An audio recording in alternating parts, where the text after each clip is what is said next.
O Grupo Municipal do Partido Popular levará ao próximo pleno de marzo unha moción para impulsar unha estrategia municipal de loita contra a soidade non desexada nas persoas maiores, unha realidade que afecta de maneira especialmente significativa a cidade das Burgas. Segundo os datos demográficos do INE, Ourense sitúase entre os territorios galegos con maior proporción de persoas maiores de 65 anos, cun 31,94% e un índice de envellecemento que duplica amplamente a media nacional. A este contexto súmanse os datos do barómetro da soidade non desexada en España e Galicia, que estima que unha de cada 5 persoas sofre esta situación e que un 13,5% padécea de forma crónica. A soidade pode comprometer seriamente o período de envellecemento, polo que está considerada un factor de risco sanitario.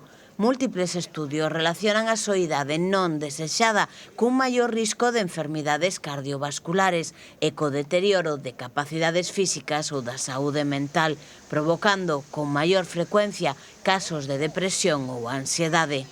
Desde o Grupo Municipal Popular consideran que, dada a realidade demográfica de Ourense, é imprescindible abordar esta problemática de xeito prioritario. Por iso, propoñen crear unha rede de atención a persoas maiores en soidade e fomentar a corresponsabilidade social para impulsar a súa participación activa en todos os ámbitos sociais, promovendo así un envellecemento activo, saudable e participativo.